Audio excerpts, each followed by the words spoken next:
What's up, guys? James from Bolt Bros here. Hey, just wanted to be able to chat about this article I was reading from the Los Angeles Times. Just kind of really talk about the road to recovery for JC Jackson and how it could be a long and difficult one. So let's get into it. Let's talk about this. Bolt Bros, let's go.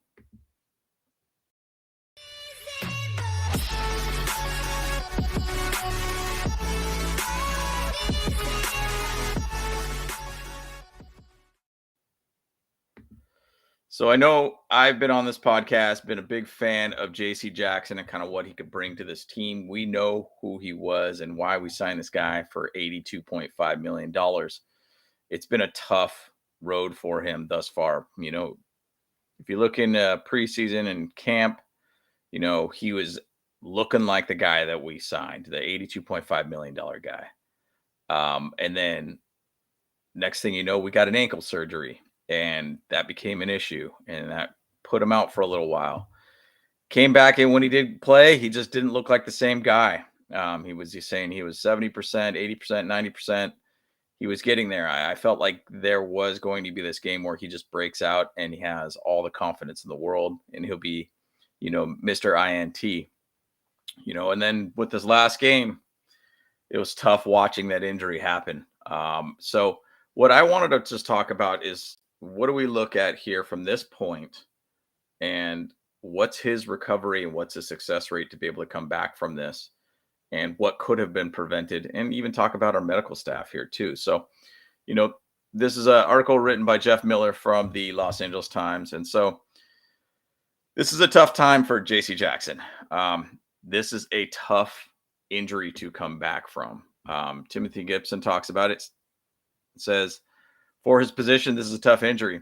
It really is. It's going to take a lot of work for him because once again, that tendon has a lot to do with how your knee responds, how fast you could get to your bursting of your speed, a lot. Obviously, a ruptured patellar tendon is not good. And the crazy thing about it is that it's so preventable.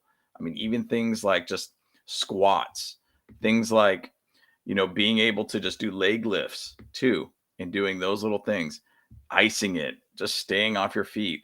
Even if you had some sort of issue with it, it's kind of more of like a 14-week strength training kind of program for them. We have the ability as an organization to be able to do that. And so it does kind of bring up a couple other questions. There are people out there and players, and I mean, I'm sure I'm at some point saying that, hey, I could do this, and I am not going to tell them about this injury or this situation. But I'm sure JC Jackson, being a competitor he wants to get on that field and do well. And he wants to go out there and play, perform, and be on the football field. I'm sure it pains athletes to not be on the field to help his players out or help his team out and help them win. And they're going to do whatever they can do to make sure that they get out there. And even if it's at a point where I got an injury that I'm just not going to disclose to the team, I'll do that. And maybe this is this case with JC Jackson, or maybe the Chargers already knew about it and just really didn't do anything about it.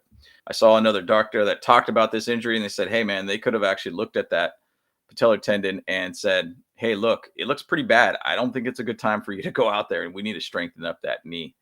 And it makes you feel about what's up with this medical staff. I mean, we go back to the Tyrod Taylor situation where, obviously you got jabbed into the lung pregame, which started the Justin Herbert era for us. You start thinking about that. Even to say with Justin Herbert and his rib issue, he didn't even talk about if he did get an injection to be able to help out with the pain on that. So there is a little bit of an issue with this medical staff that we got to think about here too. But once again, going back on topic here, JC Jackson, this is going to take a lot of work for him. So obviously it was a non-contact injury. It went out on him. Patellar tendon gone, just done. That's a wrap for him.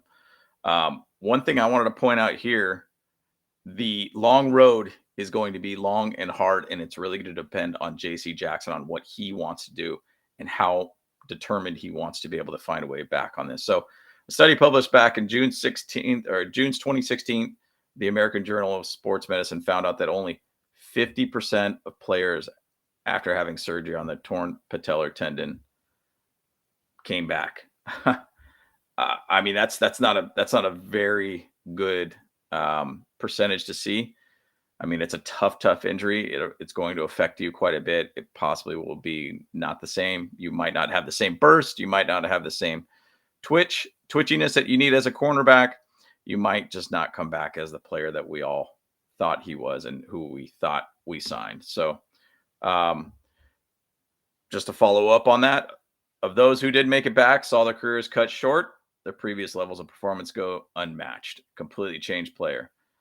One thing they're saying is on the spectrum of these kind of injuries, it's on the not so good sign. There's playing again and there's playing again at the same level. We might not see that JC Jackson anymore, which is really, really sad to see because, I mean, he's a baller. We know that. He led the league in interceptions. He's an absolute stud. It's just a long road. And it's really, honestly, from this point, as an athlete, with Gibson talking about how it works for a professional athlete, it usually takes about 6 months to a year. I saw for the most part, it's about a year. So this is really, really tough for us to be able to see an injury such as this. And this is very, very tough to be able to see JC Jackson deal with this. And with the way the season started for him, just not starting on the right foot, maybe this patellar tendon has been the issue from the get-go less than the ankle. So, the thing about it is you have a lot of soreness in your knees when you have this patellar tendon issue. And if that thing could just go out, it's called a jumper knee, basically. And I think I've had it a couple times in my life for sports that I've played and activities that I've played with. It's not fun feeling. It's just a very sore feeling that you feel like you can't really be 100%.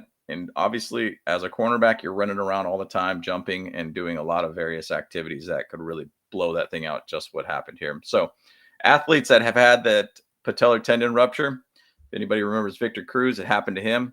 Linebacker Jared Mayo, too. They weren't able to get back to their previous forms after this. Jimmy Graham is kind of the one guy, and Morris Claiborne returned to be starters.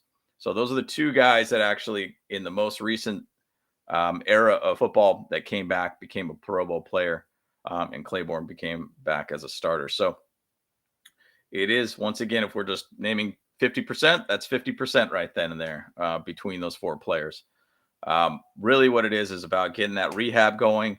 It's sooner for the surgery, the better, stronger, quicker you can start get things going, get the flexibility back in your knee. So really the thing about it is it's going to be a long haul for him. And it sucks. Once again, I'm looking a lot at our medical staff. Are they really checking in the players? Are they checking to make sure everything's good? Once again, there is also the player aspect and responsibility to let everybody know, hey, I have an issue going on with my knee. My knee feels pretty sore, or I feel like, my ankle's not doing well, or whatever it might be. It is the player responsibility on top of that too, to let our medical staff know, to be able to find a way to help out our players and make sure they perform at the highest level. So we've been having a lot of injury issues here, and it makes you think a lot about that. Even Jalen Guyton too. He went down with a knee injury. Did we know about that too? Because that seemed like it was all of a sudden out of the blue too for us, where he wasn't even on the injury list. So, so I think the one thing with this is that we need to realize JC Jackson's going to have a long haul with this injury. It's going to take time, but it really makes me think a lot about what's going on with our medical staff. So interesting fact in here. So when the Chargers signed Jackson to the 5-year contract, it guarantees him $40 million. It's worth up to $82.5 million, but there is no guaranteed salary after 2023. So that's an interesting thing to read. And so no guaranteed salary, but I would imagine, are we just giving him 40 million straight up from the get-go? And there's no cap hit after that point. I mean, there's got to be a yearly based contract or a yearly based salary that has to get involved in this. But it's weird to see how something like that's going on there. Based upon what I'm seeing here, is that yes, if I look at sporttrack.com, you start looking at it and you say, okay, 2023, there is a base salary of 12 million, 5 million signing bonus. There's a cap hit of $17 million. And there's really only basically a 23 and 24 year contract that we'd be dealing with JC Jackson. And then there's a potential out on 2025. So Interesting thing to see. Interesting to see how it goes. I really do hope that he finds a way back because I mean, once again, he's a stud when he's on the field. He's a stud when he can go out there and make plays, and obviously we know his skill set and what he could do on this field, and really just take a third of the field away from the quarterback or the opposition team. So basically, I just wanted to be able to reach out to you guys, chat with you guys just a little bit about this. That, hey, look, this is going to be a long recovery, but it is making me think a lot about what is going on with our medical staff. Are we not being allowing our players to be open to communicate with their issues and their problems that they're having currently with their knees? What are they doing, or I should say, injuries in general?